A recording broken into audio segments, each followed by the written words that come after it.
IRS Arunraj வந்து தற்கூரின்னு பேசுறாரு முதல்வர். ஏன்டா நீ தாண்டா தற்கூரி. இவன் பாத்தீங்கன்னா 2015 பாத்தீங்கன்னா ஐஆர்எஸ் அதிகாரி வந்து இன்கம் டாக்ஸ்ல வந்து விஜய் வந்து அரெஸ்ட் பண்ணி கூட்டு வந்து இந்த நாய் தான் கூட்டு வந்தது. இந்த நாய்கள்லாம் சேர்ந்து விஜய் கூடவே இருந்துட்டு விஜய்க்கு துரோகம் பண்ணிட்டு இன்னைக்கு ஏன் இவனுங்களை நான் என்ன கேட்கறேன், இத்தனை பேர் பேசுறானுங்கல்ல முதல்வர் குறித்து தரக்குறைவா பேச.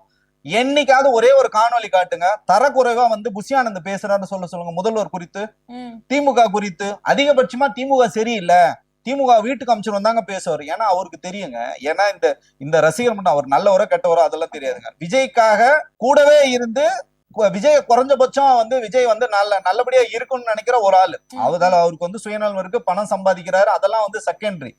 ஆனா அவர் வந்து இந்த மாதிரி விஷயங்கள்லாம் பேச மாட்டாரு. அவரு தாங்க பொதுச் செயலாளர். தலைவர் வந்து விஜய் வந்து எதுவுமே பேச மாட்டாரு. அதே மாதிரி பொதுச் செயலாளர் எதுவும். இந்த வாடகை வாய்கள்லாம் ஏன் பேசுறாங்கன்னா இவங்களுக்காக பின்னாடி ஒரு அஜெண்டா இருக்கு. பாஜகவோட இவங்க போய் சரண்டர் ஆகணும். விஜய் வந்து ஜெயிலுக்கு அமைச்சிட்டா கௌரவ தலைவராக கட்சியை வந்து வழிநடத்த போறது யாருன்னு பாத்தீங்கன்னா ஆதவ அர்ஜுனா தான்.